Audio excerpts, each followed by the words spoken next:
Hey there, internets. So rather than talk about a news story or something this time on Saturday, I might get something out later in the week. We're going to talk about caucuses and convention again. So if you're watching this after your local caucus, you probably got a convention coming up. We had caucuses today in Washington. They weren't for allocating delegates, just for the purpose of choosing who would eventually be choosing the delegates. So people came, they became delegates to the county conventions, and and then from county convention, they'll be trying to move on to the state convention. So we're going to talk about the county conventions. So I'm assuming that I'm working off of what I know here in Washington. It's probably similar in other states. What you're for first time I went was 2004.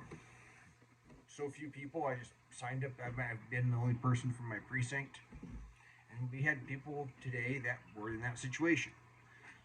Never been to a caucus before. Only people from their precinct. In fact, there was a couple there that did not have a PCO in their precinct. I said, hey, it's a great opportunity to become part of the leadership. So, what happens? You get to the convention. Well, first off, you're going to have to probably join your local party. So here in Skagit County, you got to join your Skagit County Republican Party.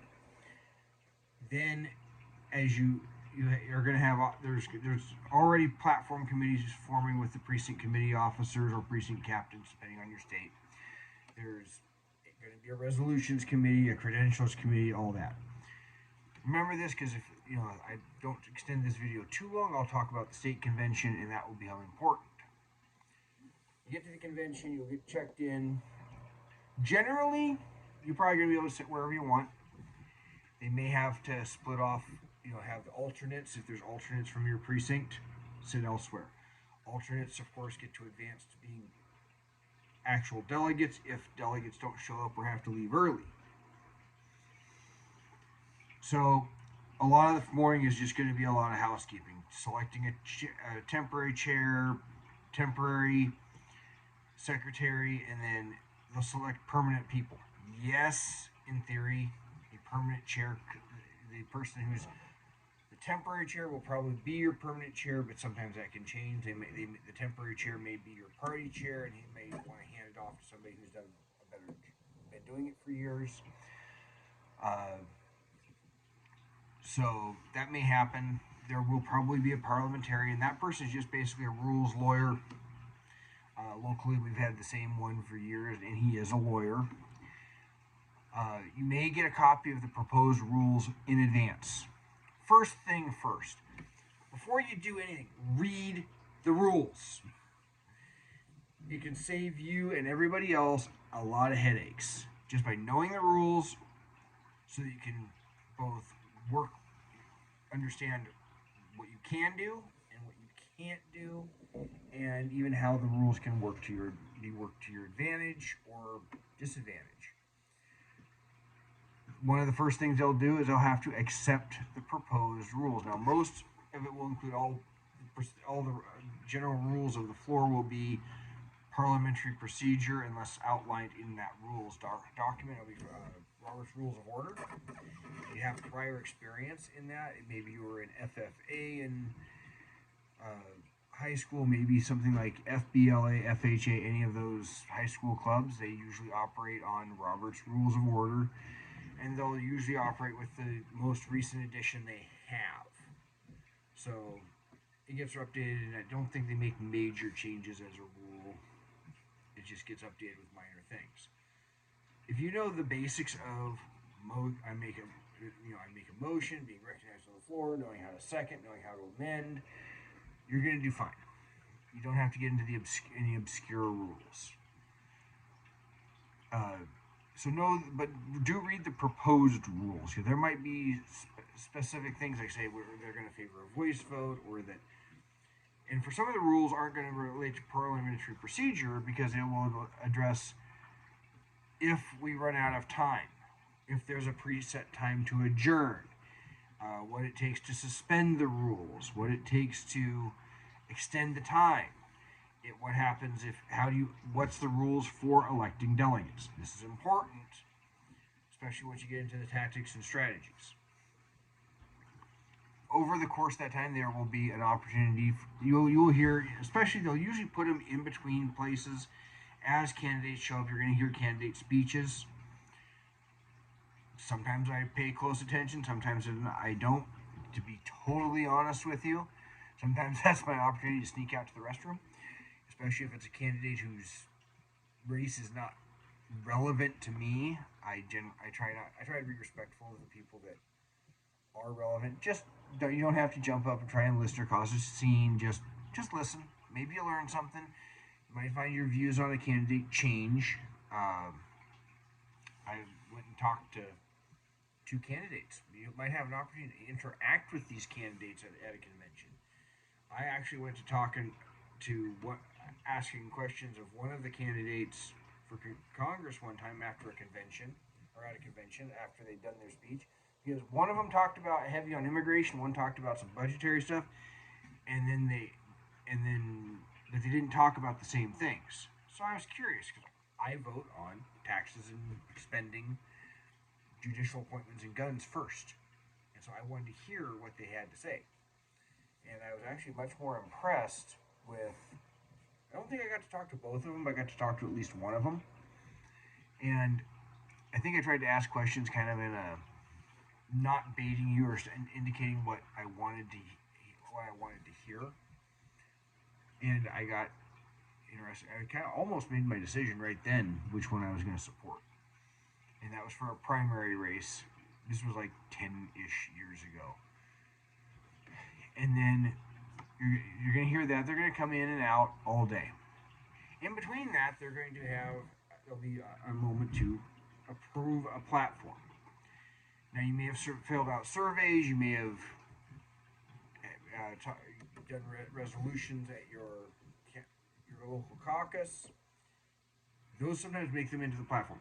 Again, if you got a copy of the proposed platform, read it in advance, because you will want to know whether you want to approve it without amendments or amend it.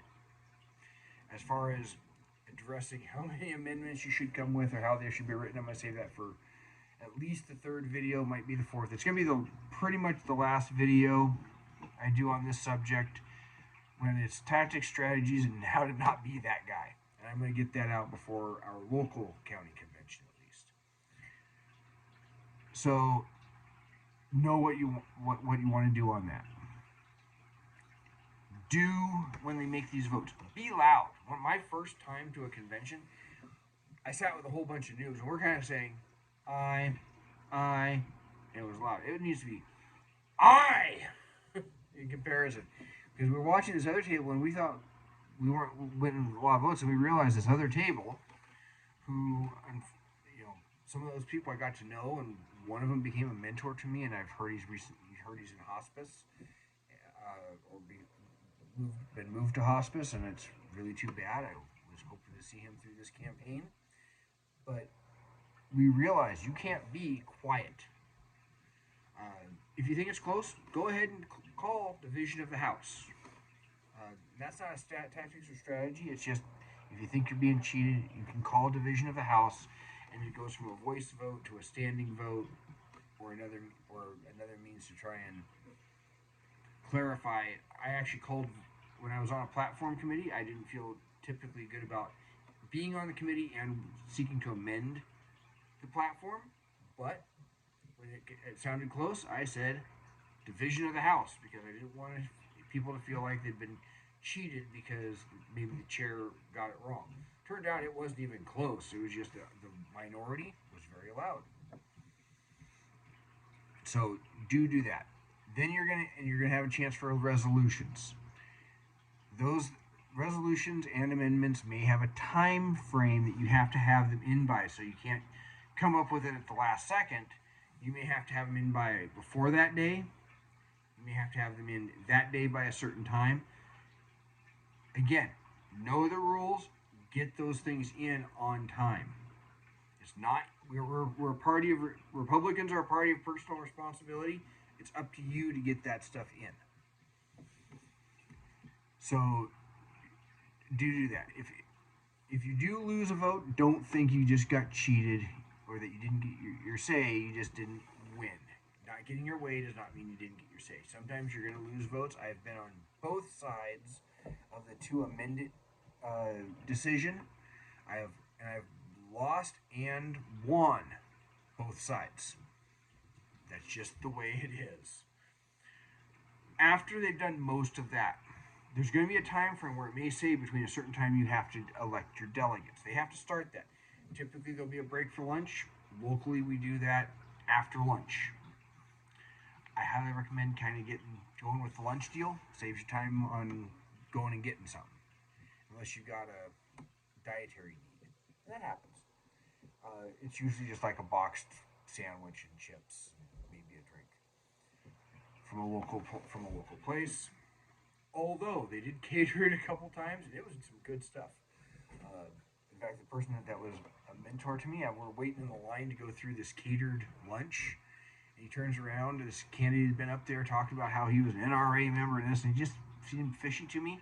This guy writes national health care across a piece of paper and flashes it to somebody. He said, that's what he's about. And when somebody was confused, he said it was basically socialized medicine. I realized this guy's a rhino. I'm not going to support him for Congress. My first memory of Bob is being in about 3 or 4 people behind him in line for lunch. So do get lunch there and do get to know the people, because if you're getting first into politics, this is an opportunity to make friends, make some connections. Some of these people might be working with you years down the road. So you're going to get to elect delegates. Now this is where I'm going to get into strategies and tactics. I'm not doing that tonight. Typically, again, read your rules. The rules need to be followed. I'm going to say that now. If by some chance, I've got a couple of pieces of advice if people are more advanced through this. If you know the rules, it's a lot easier to avoid an issue. In the 2008 presidential primary, of course, it was contested. We had one district. Skagit County would split up into 3 districts. There was 1 or 2 delegates elected at large, and then the rest divided. Whatever was divisible by 3 was elected by county commissioner district. And this is why it becomes important to read the rules. And if you are chairing something like that, whether your locality splits it by legislative district or county commissioner district or some other way, or elected all at large, follow the rules. Don't think you can short it. And here is why. I'm new to this process. First time I contested convention. I'm sitting there. I was for Ron Paul, and some people that were there being that guy. And this was not the year I was that guy. That was in a midterm election. They're sitting there, and the guy that was asked to chair it says, "Well, I guess maybe we can just take the top 8 vote getters." And my counterpart in a very neighboring precinct, he and I have done pooled caucuses now together, with me as the PCO, where I was point on our location now. This is our 6th or 7th time together. He maybe it was 5th or 6th. We had a pandemic. He said, "Bill, the rules say they have to be elected individually, 50% on each ballot until you get to the 4th ballot." I was like, "Oh, okay." So we go through it. It took 4 ballots because some people were strategizing. And again, when I do that video, take advantage, pay attention to that video, because this is the tools to win. That will be the tools to win. He puts in, so we go through the 4 ballots. We take a lot longer. We hear, "Oh, District 1's already done," because we're District 3. We took 4 ballots to fill out, and I became an alternate. I think it was 8 delegates and 8 alternates. Got it all done. Seemed like we were the last, or District 2 was the last. And then we all reconvene, and the chair says, "District 1, do you have a list of alternates?" And they say, "Yes, we do." And she starts to read them. Convenient. Seriously bad. It was the party chair who was chairing District 1. And somebody says in the back, "We'd like to challenge that." They weren't properly elected by the rules. It was a Ron Paul person. She did not follow the rules. Only 5 they did just like the guy initially wanted to do in my district. They took the top 8 vote getters for the delegates and the top next 8 for the alternates, and tried to call it a day. The result of this bad decision was that the rest of us spent about 3 or 4 hours more time re-electing the exact same delegates because they had to be elected at large, and a bunch of people left thinking it was all done. And then we had to pick people so we had to go through the whole process again for 11 of those positions or so. And then, of course, we had to pick somebody to be out of there, had to volunteer for the credentials committee and the platform committee at the state level and the resolutions committee. I think there was a couple other committees, and those committees are important.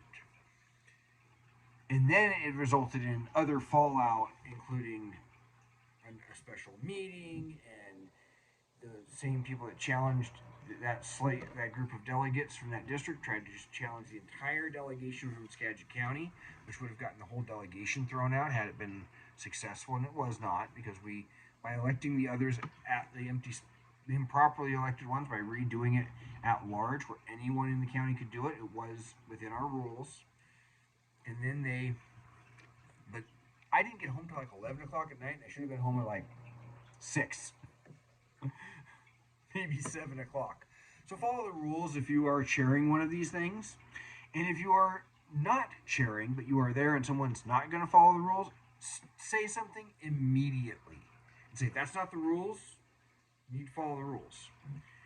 Having been a chair of something like that now, one of my less than proud moments is if there's anybody with a hearing issue. Now, if you're trying to separate your alternates and your delegates, if there's an alternate who has a hearing issue, say, if I'm over here, I will come back around. Don't just say I can't hear. I will come back around and I'll give you the details a second time. That way you can address the larger group and then go over to the alternates and say, okay, here's the rest. Because I had a gal, she sat away from me where I'm facing the main group and then was constantly screaming, I can't hear. Word of advice, if somebody's got a hearing issue, ask somebody to move, or say, can I get the hearing impaired people over here? I will come back and redo it for you if I need to, so that you can do it in a more orderly manner and people aren't getting angry. It was I had one of my less than proud moments in that. That's a word of advice for people that are more experienced, that maybe you're chairing a district or a district caucus at a convention. Just a piece of advice. I might be district chairing one of those this year, and I'm going to learn from my mistake from several years ago. And so after you've elected the delegates, it's pretty much the last thing except for choosing those committees. Don't be afraid, especially if you've been through, if maybe it's your second time through and you're trying to see if there's something I have to say that you don't know. Those committee assignments are important, and it matters that if you're concerned about your side being screwed over, that's the time to say, I'll volunteer for credentials. Because that's where they say, is this delegate properly elected? Are they allowed to be seated? I'll volunteer for the platform committee. And if there's something that you think that the Republican Party should stand for, that's your opportunity to get in ahead of the game in writing that platform. Resolution statements from the state party that would go to national. That's how those resolutions start at a precinct caucus and work their way up through the county convention, national convention. Be willing to volunteer for the committees. I have not, but I have not had the time. And none of them really interested me for that. Because usually you have to go down a couple days in advance to work all those details. And because on a state like Washington, every county has a representative on each of those committees. So do those, and then you can go home. Now we're getting to 20 minutes here. I'm going to talk about some uniquenesses about the state convention in a later video. In the meantime, if you're just getting into this process and you're new to it, just like and share it with your friends. If you know somebody that could use this information, pass it on to them. And if you're here and you haven't subscribed, I'd appreciate a subscription because my channel is microscopic and I'd like to grow it. Until then, you all take care.